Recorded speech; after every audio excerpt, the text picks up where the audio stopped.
cansada. Creo que no tenía que haber ido a la manifestación.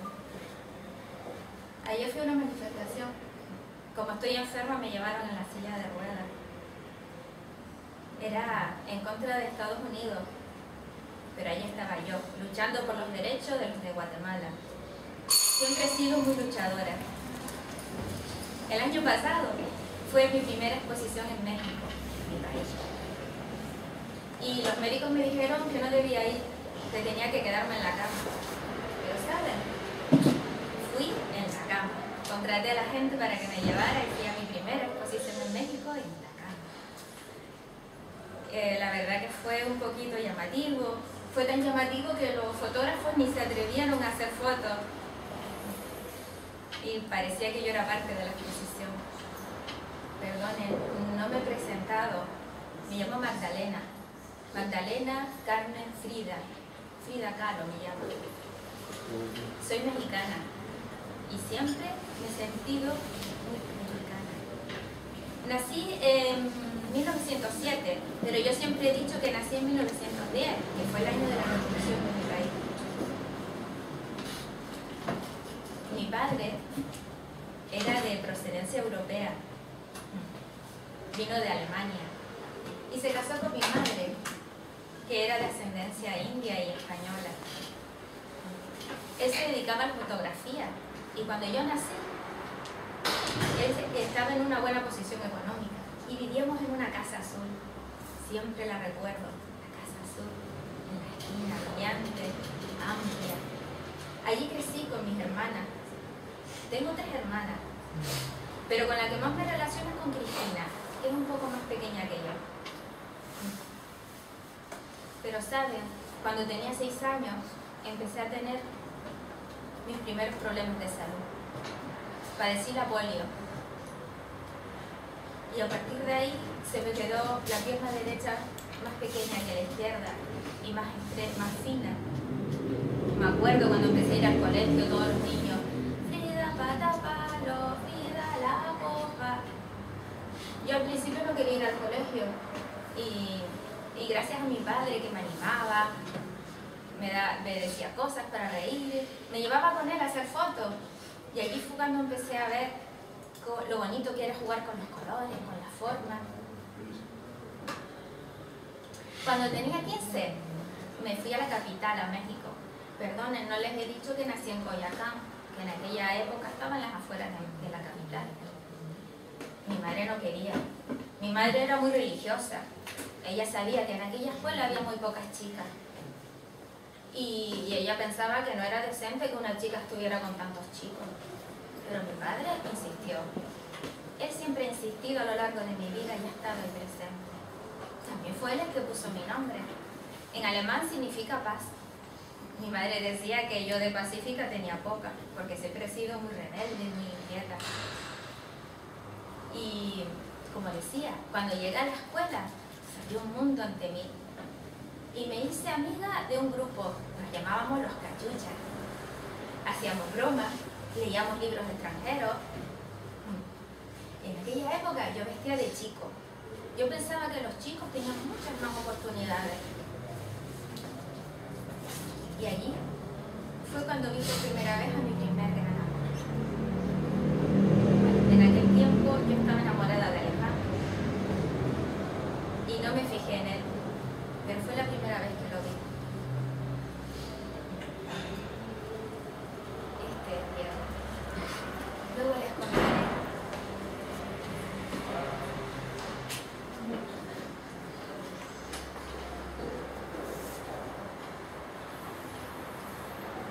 Como decía, Alejandro y yo nos queríamos. Un día íbamos en tranvía. Yo tenía 18 años. Y en ese momento lo vi como a cámara lenta. Íbamos y llegó lentamente el tranvía. Y poco a poco fue atravesando el tranvía nuestra amor. Una barra de hierro me atravesó. Solo recuerdo un dolor inmenso y que alguien me cogió y me colocó sobre una y después no recuerdo nada más. Pasé casi un mes en el hospital. Pensaban que no iba a sobrevivir.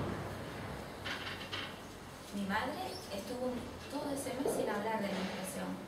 Mi padre se enfermó. Y mi hermana mayor siempre estuvo ahí. Me hacía reír. Y gracias a ella y a que siempre he sido luchadora, sobreviví.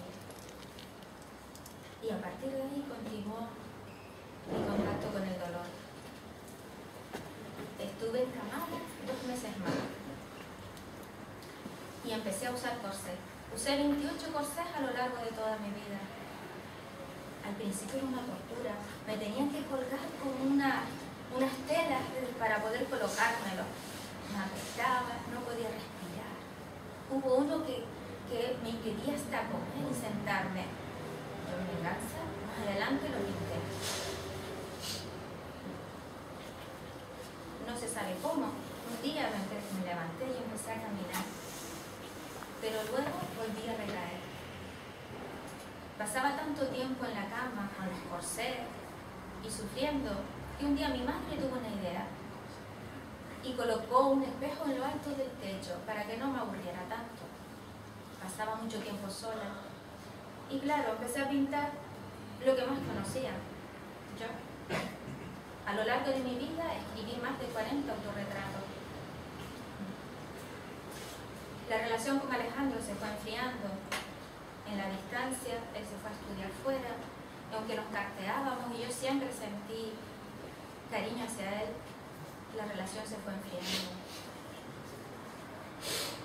Más adelante conocí a Tina Modotti, una gran fotógrafa italiana, y ella fue la que me introdujo en los círculos comunistas. Iba a las fiestas, me relacionaba con gente. Hay gente que dice que yo era seria y amargada, pero eso no es cierto. Me gustaba mucho reír, beber tequila, estar con los amigos. De hecho, a mis fiestas iba muchísima gente y muchas veces yo era el centro de la atención. Lo que pasa es que como no tenía la dentadura muy bien, no me gustaba que se me vieran las fotos, por eso siempre parece que estoy seria, pero no es así. Y allí sí que conocí a Diego, mi gran amor. Aquí está. Tenía 20 años más que yo y era un muralista reconocido. En aquel tiempo México era famoso por sus muralistas. Era bebedor, mujeriego, era el centro de todas las reuniones. Llegó allí a la fiesta y le disparó al fotógrafo porque siempre iba con su pistola, siempre llamando la atención, siempre hablando. Y lo curioso es que aunque no paraba de hablar, siempre, todo lo que decía era interesante. Y fue allí donde comenzó nuestra historia. Cuando nos casamos, mi madre también estaba en contra. Claro, tantos años de diferencia, la mala reputación de Diego, pero nosotros seguimos adelante. En aquel tiempo cayó en desgracia el Partido Comunista por un cambio político. Y Diego y yo nos fuimos a Estados Unidos. A mí al principio no me gustó. Todos aquellos gringos, pálidos, que no hablaban sino de tonterías. Me dediqué a pasear. Y allí también cuando me casé con Diego, empecé a vestir de mexicana. Abandoné mi ropa de hombre y quise reivindicar a mi país. Y cuando iba por San Francisco, todo el mundo me miraba, ¿no? ¿Y esa mexicana aquí qué hace? Y también fue en Nueva York donde tuve mi primera exposición. También fue allí cuando, al poco de casarme, cuando empecé a descubrir que Diego no había cambiado. Y empezaron sus engaños. Al principio sufrí mucho, y lo plasmé en mis cuadros. Pero llegó un momento cuando me hizo la mayor traición que se puede hacer. Me engañó con mi propia hermana, con Cristina.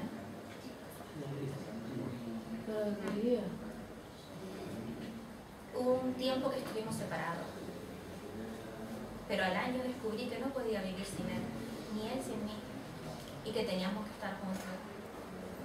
Y volvimos. Y saben, yo también empecé a serle infiel. Eso él, le costaba mucho aceptarlo. Él también era muy mexicano, pero no le quedó otra. Algunos de mis amantes fueron famosos, entre ellos Trotsky. Él vivió con nosotros cuando se exilió de Rusia por motivos políticos, pero incluso tuvimos problemas y nos detuvieron 3 días porque dijeron que habíamos intervenido en su muerte. Luego nos soltaron cuando descubrieron que no era verdad. También fue Diego el que me animó a pintar. Aquí tengo una carta que él me escribió.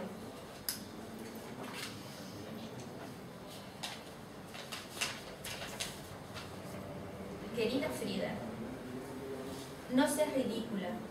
No quiero que por mí pierdas la oportunidad de ir a París. Toma de la vida todo lo que se te dé, sea lo que sea, siempre que te interese y te pueda dar cierto placer. Cuando se envejece, se sabe qué significa el haber perdido lo que se ofreció, cuando uno no tenía suficientes conocimientos como para aprovecharlos. Si de veras quieres hacerme feliz, debes saber que nada me puede dar más gusto que la seguridad de que tú lo eres. Y tú, mi chiquita, mereces todo. No los culpo porque les guste Frida, porque a mí también me gusta más que cualquier otra cosa. Perdonen que no siga, pero lo demás es un poquito personal. Él siempre me apoyó, siempre confió en mí como pintora. Y él fue el que me dio ánimos para ir a París. Allí tuve mi primera exposición. De hecho, fui la primera pintora mexicana que expuso en Europa, en París, en el Louvre. Y allí también conocí a los surrealistas. André Breton, el gran surrealista, decía que yo era una de las mejores que había conocido, porque mis cuadros plasmaban la realidad de una manera curiosa, como si fuera soñada. Allí plasmaba toda mi historia. Más adelante continué con problemas de salud. Mi espalda me siguió dando problemas. Me operaron 7 veces de la espalda y no quedé bien. Me tuvieron que amputar una pierna. A partir de ahí tuve una depresión y tuve que empezar a tomar drogas para calmar el dolor. Y claro, el tomar morfina me alteró mi estado de ánimo y me volvió más irascible, tenía peor genio, pero aún así seguí pintando, no dejé de pintar. Incluso en mi último cuadro puse viva la vida. La verdad es que me siento muy cansada. Falta poco para nuestro aniversario y le he comprado a Diego un anillo, pero creo que se lo daré esta noche. Necesito descansar. Estoy muy cansada. Necesito dormir.